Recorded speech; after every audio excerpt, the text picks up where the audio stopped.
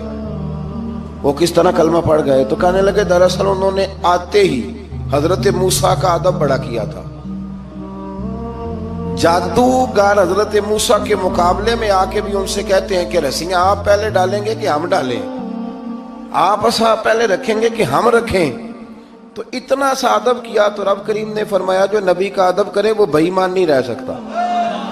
جو نبی کا ادب کرے وہ بے ایمان نہیں رہ سکتا، اور جو نبی کی بے ادبی کرے وہ ایماندار نہیں رہ سکتا۔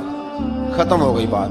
یہاں ہمارے صوفیاء نے یہ بات لکھی ہے کہ چونکہ انہوں نے آتے ہی کہا تھا کہ آپ پہلے ڈالیں گے یا ہم پہلے ڈالیں، تو حضرت موسیٰ سے انہوں نے پوچھ لیا، نبی کے پوچھے بغیر پہل نہیں کی تو اللہ نے انہیں ایمان کی دولت عطا کر دی۔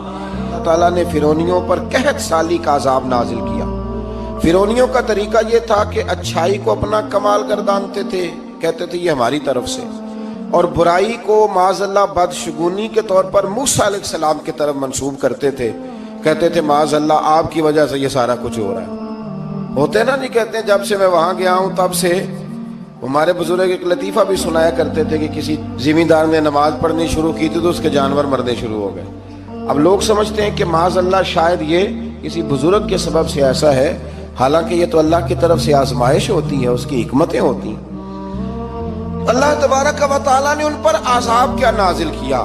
آیت نمبر 130 اور 143 کبھی آپ سورہ اعراف کی پڑھیں تو اللہ تعالیٰ نے ان پر ٹڈیوں کا، جموں کا، مینڈکوں کا اور خون کا عذاب نازل کیا۔ یہ کس قسم کا عذاب ہے؟ جمعے پڑ گئے، ٹڈیاں آ گئیں، یہ اللہ نے عذاب نازل کیا۔ جب وہ عذاب میں مبتلا ہوئے تو موسیٰ علیہ السلام سے کہا کہ آپ اللہ سے دعا کریں کہ ہم سے یہ عذاب ٹل جائے، اگر ایسا ہوا تو ہم ایمان لے آئیں گے، بنی اسرائیل کو بھی آزاد کر دیں گے۔ لیکن موسیٰ علیہ السلام کی دعا کے نتیجے میں جب عذاب ٹل جانے کے بعد فرعونی پھر اپنے وعدے سے پھر گئے۔ بنو قریظہ والوں نے بھی کئی دفعہ حضور سے وعدے کیے پر اپنے وعدوں پر قائم۔ ایک بات آپ سے یہاں روک کے عرض کر دوں، ہم بھی کئی دفعہ کہتے ہیں ذرا بریک کبھی گاڑی کی نہیں نہ لگتی تو ہم ارادہ کرتے ہیں کہ آج سے ہی نماز شروع کر دینی، ذرا طبیعت زیادہ لیل ہوتی ہے تو ارادہ کرتے ہیں نا کہ بھائی آج کے بعد ہم نے نیک، پھر کیا ہوتا ہے شفا ہو گئی تو چھٹی ہو گئی۔ یہ طریقہ درست نہیں، یہ تو کفار کا طریقہ بیان کیا نا قرآن پاک نے۔ یہاں فرمایا جب اللہ تبارک و تعالیٰ نے انہیں نجات دے دی تو اپنے وعدے سے مکر گئے، تو پھر اللہ تبارک و تعالیٰ نے بنی اسرائیل کو سمندر پار کر کے ایسی قوم کے پاس پہنچا دیا جو بتوں کی پرستش کرتی تھی۔ وہ تو بچ گئے لیکن فرعونی سارے دریا کے اندر غرق ہو گئے۔ حضرت موسیٰ علیہ السلام سے کہنے لگے کہ ہمارے لیے بھی یہ خدا بنا دیجئے۔ حضرت موسیٰ علیہ السلام نے فرمایا بت پرستی کرنے والے جاہل ہیں۔ یہ بت پرست قوم کے پاس جب گئے نا بنی اسرائیل والے، بت پوجتے ہوئے دیکھا تو کہنے لگے ہمارے لیے بھی سامنے بنا کے رکھ دو۔ فرمایا یہ تو جاہل ہیں، تم انہیں دیکھ کے اثر قبول کر رہے ہو، اور اپنی جاہلیت کے باعث یہ ہلاک ہونے والے بھی ہیں۔ پھر اللہ تعالیٰ نے بنی اسرائیل پر اپنی نعمتوں کا ذکر فرمایا، اور موسیٰ علیہ السلام نے اپنی قوم میں ہارون علیہ السلام کو اپنا جانشین فرمایا اور کوہ طور پر تشریف لے گئے۔ اللہ نے فرمایا وہاں آ جائیں، میں آپ کو تورات عطا کرتا ہوں۔ 40 دن کا یہ عرصہ تھا۔ موسیٰ علیہ السلام نے وہاں پہ جا کے، وہ سارا واقعہ بھی انہی آیات میں ہے کہ حضرت موسیٰ نے عرض کیا تھا کہ رب ارنی، یا اللہ میں تجھے دیکھنا چاہتا ہوں، تو فرمایا لن ترانی، تو نہیں دیکھ سکتا۔ وہ بھی یہاں اللہ نے ذکر فرمایا۔ پھر اللہ تعالیٰ نے اپنی ایک تجلی جب کوہ طور پہ ڈالی تو حضرت موسیٰ علیہ السلام تاب نہ لا سکے اور بے ہوش ہو گئے، اور پہاڑ بھی ریزہ ریزہ ہو گیا۔ اس کا ذکر بھی اللہ نے انہی آیات میں فرمایا۔ آیت نمبر 144 سے 155 تک حضرت موسیٰ علیہ السلام کو رسالت عطا کرنے، کلیم اللہ کا منصب عطا کرنے، تورات عطا کرنے کا ذکر ہے۔ آگے چل کے بتایا کہ جو متکبر لوگ ہیں نا وہ آیات الہیہ سے منہ پھیرتے ہیں، اور جو لوگ اللہ کی آیات اور قیامت کو جھٹلاتے ہیں ان کے اعمال باطل ہیں۔ پھر موسیٰ علیہ السلام کے کوہ طور پر قیام کے عرصے میں بنی اسرائیل کے زیورات سے بچڑا بنا کر اسے معبود بنانے کا ذکر ہے۔ ان میں ایک جادوگر تھا،